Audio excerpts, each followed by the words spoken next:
ఇప్పటి వరకు చూసినవి అన్నీ అందరూ ఇంట్లో సరదాగా ఆడుకునే ఆటలు మరియు చిన్న చిన్న పోటీల్లో ఆడుకునే ఆటలకు ఉపయోగపడతాయి. చెస్ ఎత్తులు వ్రాసే పద్ధతి. అయితే ఇప్పుడు మనం చెప్పుకోబోయే అంశం చెస్ ఎత్తులు వ్రాసే పద్ధతి. ఇది రాష్ట్ర జాతీయ స్థాయి పోటీలలో పాల్గొనడానికి ఉపయోగపడుతుంది. ఇది అంత కష్టమేమీ కాదు. చెస్ ఆట ఆడేటప్పుడు ఇద్దరు ఆటగాళ్ళు బోర్డు మీద వేసే ఎత్తుల్ని లేక పావుల్ని జరిపిన వివరాల్ని ఒక క్రమ పద్ధతిలో వ్రాయడమే. ఆధునిక చెస్ టోర్నమెంట్ అన్నింటిలో ప్రతి ఆటగాడు వేసిన ఎత్తుల్ని వెనువెంటనే విధిగా తనకిచ్చిన కొటేషన్ షీట్ మీద వ్రాసుకోవాలి. ఈ షీట్నే స్కోర్ షీట్ అని వ్యవహరిస్తారు. ఇలా స్కోర్ షీట్ మీద వ్రాయటం వలన ఎటువంటి పేచీలు గొడవలు రావు. పైగా తరువాత నేర్చుకునే వారి చెస్ బోర్డ్ మీద ఈ స్కోర్ షీట్లోని ఎత్తులు తిరిగి ఆడి ఆటలోని మెలకువలు నేర్చుకునే అవకాశం కూడా ఉంది. చెస్ ఎత్తులు వ్రాసే పద్ధతి మొదలు పెడదామా? చెస్ బోర్డులో 8 నిలువు 8 అడ్డగడులు ఉన్నాయని తెలుసుకున్నాం కదా. ఈ గడ్లకు పేర్లు ఉన్నాయి. మరి నిలువు గళ్ళనైతే ఫైల్స్ అని, అడ్డం గళ్ళనైతే ర్యాంక్స్ అని అంటారు.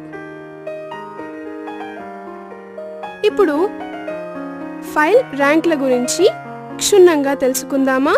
King, king bishop, king knight, king rook, queen, queen bishop, queen knight, queen rook.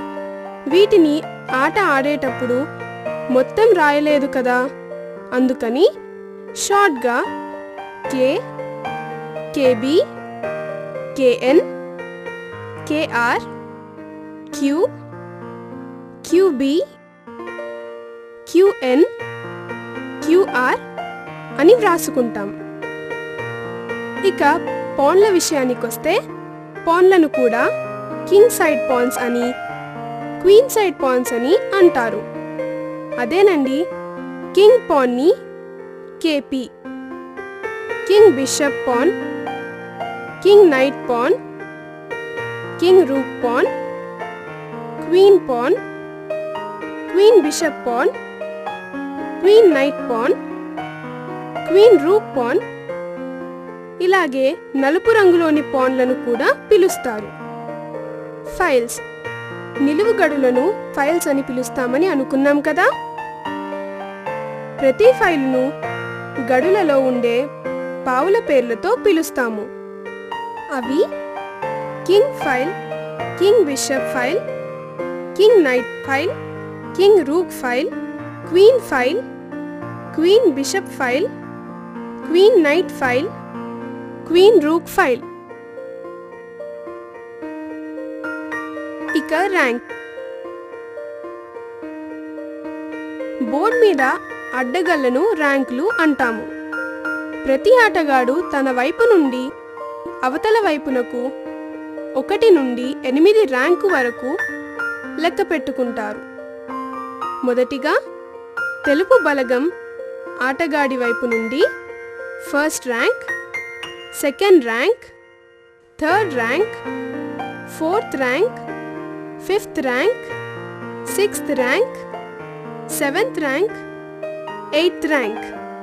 ఇలాగే నలుపు బలగం ఆటగాడి వైపు నుండి కూడా first rank, second rank, third rank, fourth rank, fifth rank, sixth rank, seventh rank, eighth rank.